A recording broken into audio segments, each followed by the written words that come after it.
BCA करने के बाद मुझे रियलाइज़ हुआ एक स्किल लेना और डिग्री लेना दोनों अलग चीज़ें होती हैं। मैं ऑनेस्टली से बताऊं तो मैंने बीसीए में बहुत सारे मिस्टेक किए हैं। जैसे कि मैंने रैंडम कॉलेज चूज़ किया, उसके बाद कभी पाइथन पढ़ा तो कभी जावा पढ़ा, कभी वेब डेवलपमेंट किया, बट कभी मैंने एक चीज़ पे फोकस नहीं किया। उससे भी बड़ा मेरे लिए सबसे बड़ा मिस्टेक था कि मैंने सोचा कि बहुत टाइम है मेरे पास, अभी 3 साल हैं। आज मैं आपको टोटल 5 मिस्टेक बताने वाला हूं जो कि मैंने बीसीए में किया था और मैं चाहता हूं कि वो मिस्टेक आप न दोहराओ ताकि आपका प्लेसमेंट बीसीए से ही लग जाए। तो अगर आप बीसीए कर रहे हो या फिर करने वाले हो और फ्यूचर को लेकर कंफ्यूज हो आगे करना क्या है, तो ये वीडियो आपके लिए ही है, क्योंकि जो मिस्टेक मैंने किया उससे मेरा बहुत ज़्यादा टाइम वेस्ट हुआ। अगर मुझे इसके बारे में पता होता तो मैं शायद और आगे होता।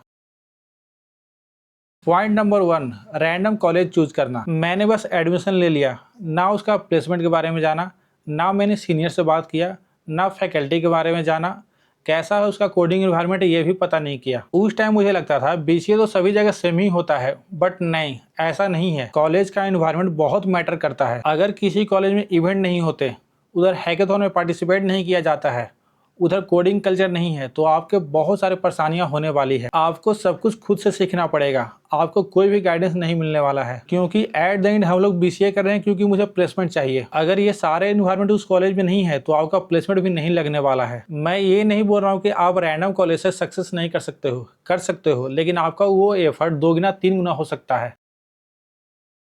पॉइंट नंबर 2, एक लैंग्वेज पे फोकस नहीं करना। दूसरी मेरे लिए सबसे बड़ी मिस्टेक थी कि मैंने हर लैंग्वेज को थोड़ा थोड़ा सीखा। स्टार्ट किया मैंने सी से, फिर गया C++ पे, उसके बाद गया पाइथन पे, तो कभी फिर जावा पढ़ा। मुझे हर 10 दिन पे लगता था कि नहीं, ये फील्ड बेटर नहीं है, फ्यूचर के लिए ये सही है। रिजल्ट ये हुआ कि मैं किसी एक लैंग्वेज पे फोकस नहीं कर पाया, क्योंकि मुझे पहले से पता था कि मैं एमसीए करने वाला हूँ, तो मैं और एक लैंग्वेज को लेकर ज्यादा सीरियस नहीं था, क्योंकि मुझे लगता था कि बीसीए नहीं तो एमसीए में सीख लूंगा। अगर आप बीसीए में हो या फिर करने वाले हो तो मेरा बस एक एडवाइस है, आप लोग प्लीज एक लैंग्वेज को पकड़ के रखना। जब तक वो कंप्लीट ना हो जाए आपको दूसरा पे जाने की जरूरत नहीं है। उसको डीपली सीखो, उसके ऊपर प्रोजेक्ट करो, डीएसए करो, उसके बाद दूसरा पे जाकर स्विच होना, क्योंकि कंपनी को सब कुछ थोड़ा थोड़ा नहीं चाहिए होता है। कंपनी को एक स्किल स्ट्रॉन्ग कैंडिडेट चाहिए होता है।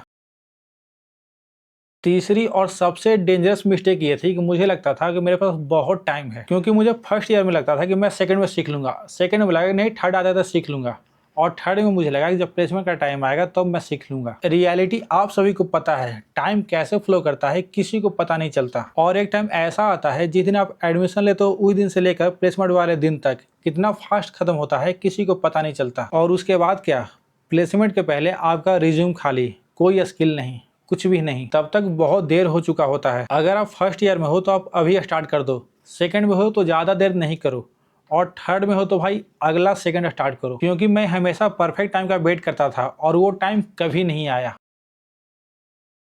पॉइंट नंबर 4, प्रोजेक्ट नहीं बनाना। कहीं से भी बस रैंडम प्रोजेक्ट उठाना और उसी को कॉपी पेस्ट कर देना, क्योंकि हम सभी को लगता है कि वो प्रोजेक्ट को बस दिखाना है और मार्क्स लेना है, बट नहीं, रियलिटी उससे बहुत ज्यादा हाई होते हैं। आपको उस प्रोजेक्ट के बेसिस पे आपको जॉब मिल सकता है, क्योंकि वो प्रोजेक्ट आपका रिज्यूम में ऐड होता है। क्योंकि आप बीसीए कर रहे हो, इधर आप सिर्फ थ्योरी पढ़ने नहीं आए हो। अगर थ्योरी पढ़ना रहता तो आप बीए कर लेते। अगर आप जावा सीख रहे हो तो प्रोजेक्ट बनाओ, अगर आप पाइथन सीख रहे हो तो ऑटोमेशन प्रोजेक्ट बनाओ, अगर आप वेब डेवलपमेंट सीख रहे हो तो आप पोर्टफोलियो वेबसाइट बनाओ। क्योंकि आपसे प्लेसमेंट में ये नहीं पूछेगा कि आपने कितने वीडियो देखे, आपने कितना ज्यादा थ्योरी कवर किया, आपसे ये पूछेगा आपने कितने प्रोजेक्ट के ऊपर काम किए, आपने कितना प्रोजेक्ट सबमिट किया, आपने कितना प्रोजेक्ट कंप्लीट किया, और आपका उस प्रोजेक्ट में क्या रोल था, क्योंकि प्रोजेक्ट ही आपको दूसरा स्टूडेंट से अलग दिखाएगा।